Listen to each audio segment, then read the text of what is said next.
SMS is the most powerful marketing channel. Stronger than ever. The best and most effective personal communication channel. The trials and tribulations of verification. And we don't have all the answers. How do you ratchet up the value of every message? Finding that happy medium is in text.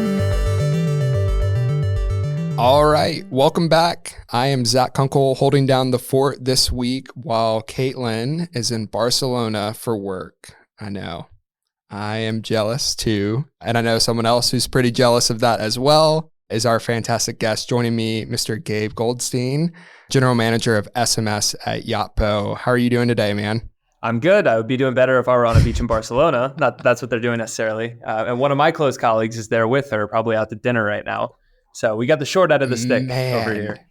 We sure did. We got to fix our schedules for next year. I hope we can both be there as well. But I know that Caitlin is definitely sad that she isn't here with you, Gabe. Know that y'all have a great working relationship. I'm sure it's ruining her trip. She won't have a good time at all. Let's keep saying that. But Gabe, seriously, thanks so much for jumping on. We are really excited to talk with you about all that you're doing at Yotpo. Let's just start there. So talk about a little bit of who Yotpo is. Can you tell us a little bit about the customers that you serve, the platform that Yotpo is out providing to those customers? Yeah, 5 years ago, this would have been a much simpler question with a much simpler answer. When I first joined the company, we were a reviews-only company.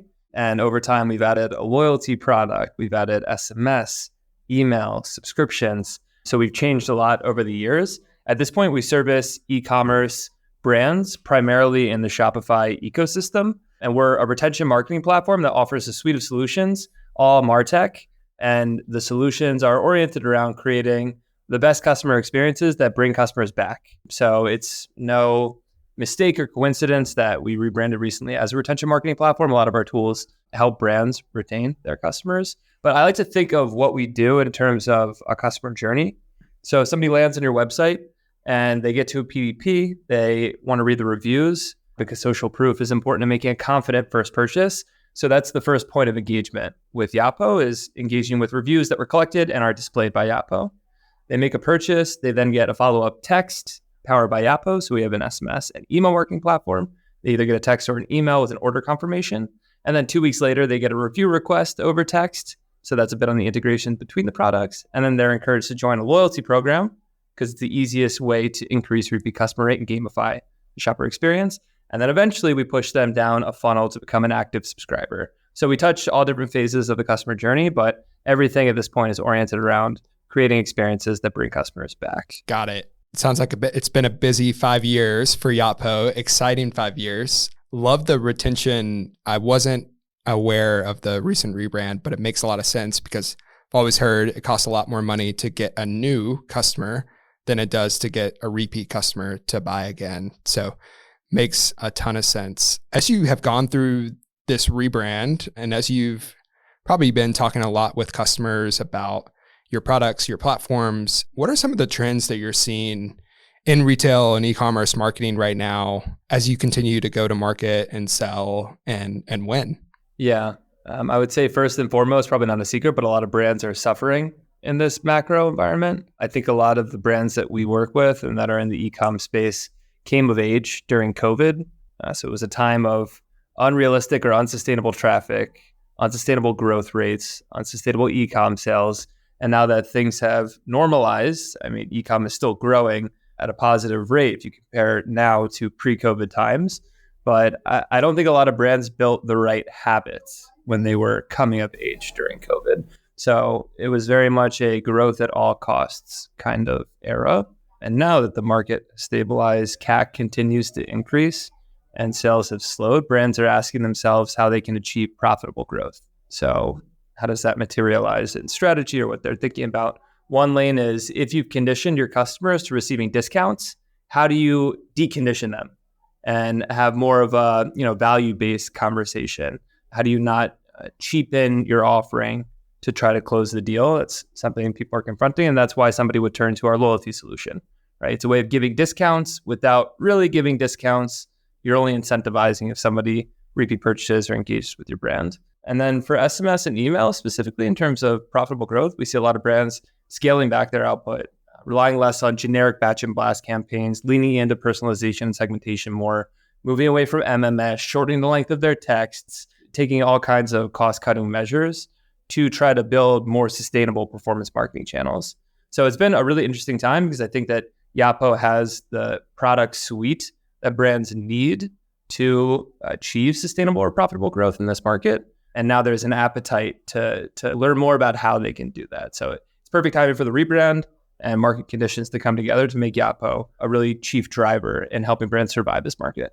Yeah, it's really interesting that as you were talking about it, it's very clear to see, no matter if you're talking about loyalty or discounts or anything else that these e-commerce brands are looking to do, there has to be the medium by which you are communicating with those customers, right? The brand communicating with the customers. And so you listed a few of those channels: SMS, MMS, email. It's no secret that we are here and we're very interested in talking about business messaging, so text messaging. How is it that Yotpo goes about SMS and MMS fitting into your product suite and the overall channel strategy that you all are probably educating your customers about, but also trying to execute and help them execute? Yeah. So it's interesting because you have to consider our positioning as a standalone product, the SMS and email product, and then as a part of a wider Yotpo tech stack. So as a standalone product, it's an end-to-end marketing platform. It's almost 10 years old. We operate in 200 plus countries. We work with businesses of all sizes. And I think, honestly, our global reach is one of the primary reasons we work with brands on a standalone level. But as part of a wider Yotpo tech stack, SMS and email product is the communication tool for communicating rewards-related updates, for sending review requests through the preferred channel. SMS over email usually converts higher, for upcoming renewal notifications if you have a subscriptions offering, and then also for standalone marketing efforts like announcing a product drop, sending a promotion to your repeat customers, or running like holiday sale. So there are all kinds of use cases. I think what sets us apart outside of the regular day-to-day SMS and email strategies is the fact that reviews, loyalty, and subscriptions integrate so deeply into the communications product and allows you to create, frankly, the most unique customer experiences in the SMS ecosystem. I want to pull out something you just said, which something that we hear time and time again, but just want to get your perspective on it. So SMS delivering higher ROI or higher click-through rates than email. Something that we know, something that a lot of our listeners probably might understand a little bit too, the importance of having an omni-channel strategy and delivering upon that is ever prevalent. We don't have to dive into that piece, but why do you think that is? Why do you think SMS is delivering that higher click-through rate, higher ROI for brands rather than email? I think there's higher point of intent, or there's higher intent at the point of subscription. If somebody's giving you something as personal as a phone number, which is typically more guarded than an email address, I give my email address to pretty much anybody. Somebody stops me on the street, I'm happy to give you my email address. A phone number is more personal, and people don't want to be texted unless they really care about a brand or they'll care about the content they'll receive. So I think if you make the conscious decision to offer something so private, you are tacitly consenting to the brand that you trust them, right? So I think, again, there's higher intent from the point of subscription. And then there's the obvious reasons, which is in email, promotions get buried in a promotions folder. It's in your personal email, which maybe you don't check as frequently as your work email. So there's an immediacy to text marketing that's lacking in email marketing. Still, email marketing is the number one revenue driving channel for most of the brands that we work with. I think it will take some time for that to change if it ever does. Sure. And email is also, some people describe it as free money email marketing because it's so cheap. So SMS is more effective in terms of engagement and often drives comparable revenue, but it is more expensive. So it's kind of up to the brand's discretion which channel they want to invest in more. I think I got to add that move to my playbook, sharing my email with someone on the street as I'm walking past. I think just email me. I don't know what they would say. I'm giving money to charities I know nothing about. In New York, it's incessant. You're stopped on every corner and solicited for something. So at this point, I don't really care if you have my personal email address that I check maybe once a week. And I'm a millennial. I'm not even Gen Z. So imagine how infrequently Gen Zs are checking their email. So if you're working with a brand that's selling fashion and accessories, to Gen Z or a younger demographic, there's no way they're going to be on email. So you have to invest more heavily on SMS if you want an immediate throughput to your ideal customer profile. Yeah, it's a great point in a funny, humorous way. So we're talking about SMS, we're talking about email. I know before the call, we were talking a little bit about over-the-top applications and how Yotpo is thinking about that as an added channel within the mix, thinking about things like WhatsApp or Line or WeChat, and would love to hear your perspective about how you guys hear about that from customers, desire to move in that direction, or anything around that. Yeah. So it's kind of an ongoing discussion, and we mostly talk about whether or not we want to use WhatsApp. A lot of our business is in Europe, Middle East. UK is one of our primary markets, Australia, New Zealand, countries or regions where WhatsApp is a lot more prevalent than texting or iMessage. So there is still a perception in those markets that receiving a text will mean spam, right? And there is a lower amenability to engaging with SMS marketing content in those regions. So the value of using an over-the-top application like WhatsApp is clear, and it certainly would resonate well in markets like EMEA or ANZ or APAC. But there are cons to it. The compliance regulations are either stricter or more complicated than SMS marketing. It's more expensive in a lot of countries. It's been difficult enough to see high adoption or expansive use cases for text marketing in those regions. So adding an even more expensive channel to the mix, I don't think that it would change adoption numbers or sentiments toward WhatsApp marketing in particular necessarily. Yeah. From a lot of the businesses that I've talked about that have very prevalent use cases for WhatsApp, it seems like the flow is usually from a mobile subscriber initiated reaching out to the brand. There are obviously reverse brand to customer use cases, but to your point, the marketing and sales use case is less prevalent. And that's not really what I understand WhatsApp business to be designed to do. So makes sense. And maybe jumping back a little bit to specifically talking about SMS. I know that Yotpo uses toll-free messaging and short codes. And obviously those two channels, though SMS and MMS are capable on both, they have different flavors, different nuances, different pros and cons. And would love to hear from your perspective, how does the Yotpo sales team, marketing team educate your customers on the differences between those channels and the pros and cons of both? Yeah, so it's a conversation that typically starts in the sales cycle. We'll talk to brands who already use a dedicated shortcode with one of our competitors, and we'll migrate that over. So that's easy. We don't actually have to make a pitch. And then we have other brands who are interested in learning more about TFNs versus DSCs. TFNs, the value is in the convenience. You download the app and we automatically provision your TFN for you. It's very quick to set up. Dedicated shortcodes, though, is something that we do push hard. We try to sell it. We try to do education about it.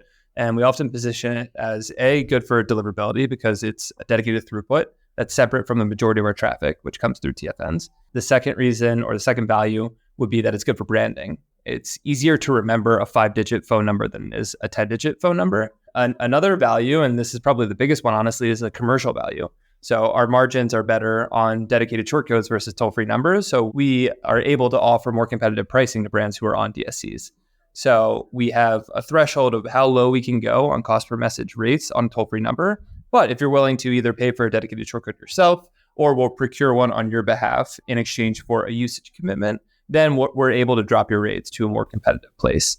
So those three factors combined are typically enough to move the needle with a maturing brand who is taking SMS seriously. For other brands where it's kind of an add-on to what they do, or it's not a primary channel, it's a more difficult sell, especially if they have to invest in it at the beginning of the year, or if they have to commit to a usage commitment, etc. Before we move on, let's hear a quick word from our sponsor. Dazzling text light, shimmering delivery receipts, a secret paradise. Immerse yourself in business messaging with Bandwidth. Bandwidth for messaging support that transcends. Like a phoenix from the ashes of undelivered messages. Like lightning through the cloud of confusion. When you're in the Colosseum of messaging, Bandwidth. For messaging support that transcends. So it sounds like toll-free, quicker time to market, quicker time to value for your customers as they buy on Yotpo. Dedicated shortcodes or DSCs, as you were saying, it's more if they're already using it, how could they migrate that existing shortcode and not lose customer memory or brand reputation? But then also the deliverability and the dedicated deliverability seems like what you were talking about. Is that right? Yep. Dedicated deliverability, there's branding benefits and there's commercial benefits, at least with the way that our pricing works. But the vast majority of our users are on toll-free numbers. They have phenomenal deliverability rates. Bandwidth is obviously a great partner to us and ensures that the TFNs that we use are taken care of. So I would say that they're both equally as effective in terms of deliverability, but there are certain benefits of being on a DSC. Got it. So gonna brag on Yotpo a little bit because you probably won't do it yourself. Don't know you too much, but think you're a humble guy. The number one SMS app on Shopify right now. That's really cool. Shopify, huge marketplace for e-commerce and retail brands alike. Obviously, you guys have learned some things though, right? So thinking about how important it is to be a part of that Shopify ecosystem, how brands are not just thinking about the Yotpos of the world, but they have their own existing tech stack to make messaging to their customers as personal and as familiar as possible. How are integrations coming up in the e-commerce space, and what are these e-commerce and retail brands thinking about that Yotpo needs to be integrated within or be able to talk to via APIs or whatever the case may be? What are some of those integration considerations? So first, I want to clarify, number one Shopify app for SMS marketing is true, but our focus area as a company now is moving up market, sort of with Shopify as they make a mid-market plus enterprise play. So historically, we've been a solution for very small businesses or small to medium-sized businesses. So we have a strong footprint there. And slowly, we're investing in brand marketing campaigns, DG efforts, trying to enlist, some of our notable brands as force multipliers in the Shopify ecosystem with the intent of moving up market.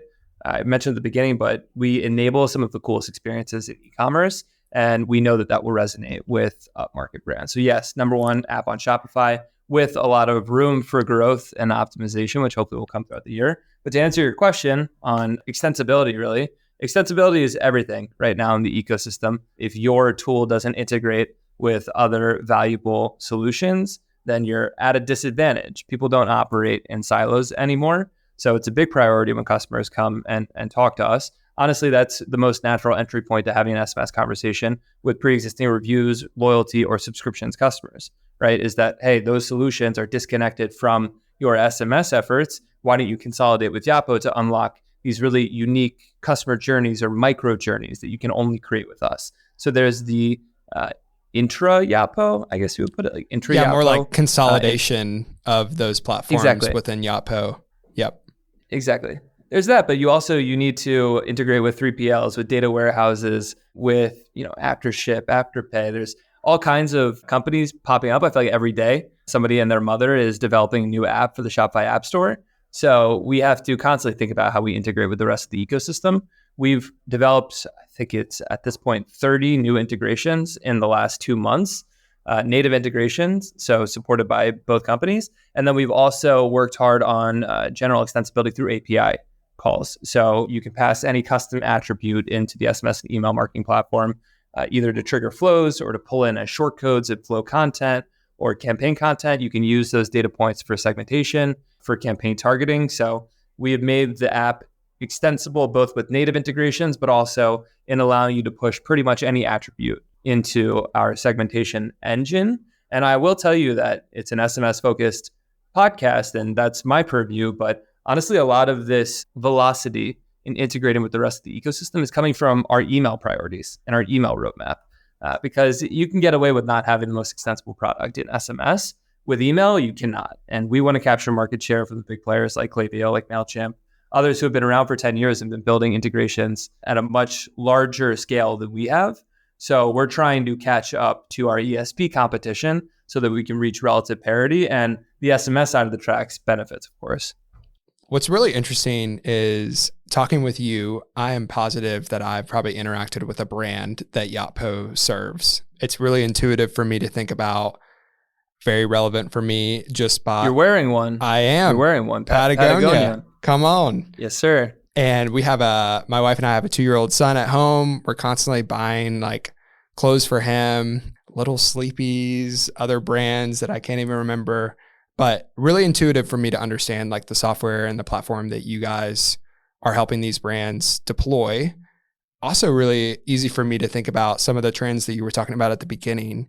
And you mentioned personalization. And so just putting me as a litmus test, I'm much more likely to respond or to react to a message that has some sort of information that the business knows about me, the brand knows about me, or that they know what I'm going to likely do should I get a message at X time or whatever that might be.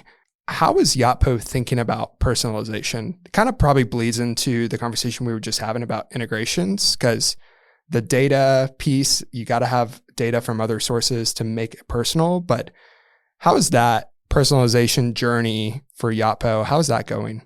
Yeah, so I can think of it in two different ways. First, there's the architecture of the journey, if you will. So you, Zach, might buy diapers today from an e-commerce brand, right? Again, you would engage with our reviews widget on the PDP to understand that it's a legitimate company and legitimate product. And then you would receive a review request. You would be funneled into a loyalty program. And eventually that product is subscribable, right? So we would reference the fact that you have accrued 500 rewards points through your 5 historical purchases and encourage you then to join our subscriptions program because there's X, Y, and Z benefits. So at every interaction, we are saying something or offering something or gamifying the customer journey in a way that indicates that we know who you are, right? And I like to say all the time that subscribers want to be treated like people, not phone numbers on a list. And what we've seen is that people are tired of generic batch and blast content. So again, the architecture of the journeys or micro journeys themselves have to create cohesive experiences where you don't just receive a promotion today and then next week we act like we've never talked to you before, right? If you got a text and we said, hey, first time buyers, here's a 30% off discount code after shopping somewhere 5 times, you might not be offended. I don't know your personality. I would be offended. I would be annoyed. For example, I'm a big athletic greens guy. I've been subscribed for over a year. If they texted me today and they said, we'd love for you to try our product, I would think, okay, you clearly don't have a grasp on your data and you're not treating me the way that I deserve to be treated given I've been a subscriber for over a year. So that all ties back to the idea that you have to create flow logic, campaign strategy that is conducive to treating your highest value customers accordingly, right? So that's one, is the architecture itself. The second is in the content of the message, right? So a lot of brands, they don't use any merge tags or short codes that personalize the content of the message. It's the same message to everybody. And it's so funny. I see some brands will sit there and segment for 30 minutes before sending a campaign, but then the campaign content is more or less the same. So what's the point in segmenting? Is it only to accrue data on how the different cohorts behave? That is valuable to a degree, but you shouldn't only prioritize the merchant experience, which is your own experience. You should prioritize the customer experience. So brands need to also incorporate a first name short code. Hey, Zach reads a lot better than hey, or hey, you, or hey, dad, something to that effect that's too generic. And then you also want to pull in dynamic data points like, we noticed that you've left a 5-star review in the past, or we noticed that you've accrued 460 points. You can redeem 100 of them for a $10 discount code by shopping through this link. Again, the content of the message indicates you really know who I am and you're meeting me where I am in my customer journey. So hopefully that explains it in not too intense or passionate terms, but that's everything that we're trying to do at Yotpo, is create customer experiences like that. Because again, we're a retention marketing platform and those experiences are conducive to retention. Yeah, super helpful, and appreciate the way you framed it. And it's like the macro journey, and then it's like the micro journey, which I would almost describe as like the actual message that I'm being sent and that I'm interacting with each time. And that's really our unique value prop, is that you might have a welcome flow, win back flow, post-purchase flow, what have you. But then you have these little experiences, like I say, the reviewer micro journey, where you go from first-time purchaser to reviewer, which makes you a brand advocate. And you're telling a brand, I am excited about engaging with your brand. I just took 5 minutes to take a photo and upload it and give you a 5-star review. Cool. What are you doing with that data? If you have a disconnected tech stack, probably nothing. If you work with Yotpo and you have these consolidated solutions, then you're taking the input from the customer, which is a 5-star review, and you're using it to determine the next action, which is a message recruiting them to the rewards program, or a message trying to convert them into an active subscriber. So those are the kind of micro journeys that I think of, like a reviewer micro journey, a rewards member micro journey. And that's why we win business and why a lot of our brands see success in SMS. Yep. Gabe, this has been super great. Thanks so much for chatting with us today. If people do want to connect with you online, where would they do that? LinkedIn is probably best. And Great. You'll find my email address on the street, like I said. I would love for people to reach out, really. And we're doing a lot of educational events and educational campaigns right now. We just launched this great and very fun campaign that we call the Frown Campaign. That's all about that moment you receive generic content from a brand that you love and you frown as a result of it. I want to have conversations about what other frown moments are. We had a lunch in LA last week where we didn't try to sell anything. We just talked about what we see in the industry, what the trends are, and how brands who are still achieving growth despite many headwinds, what they're doing to achieve that growth. So anybody who wants to talk, reach out on LinkedIn. We'll set up a call. I would love to do it. Awesome. Thanks so much, Gabe. Appreciate it. And thanks for our listeners for continuing to tune in. Be sure to join us next time. And if you haven't already, check out our full State of Messaging report at stateofmessaging.com. Thanks so much, and we'll talk to you guys again soon.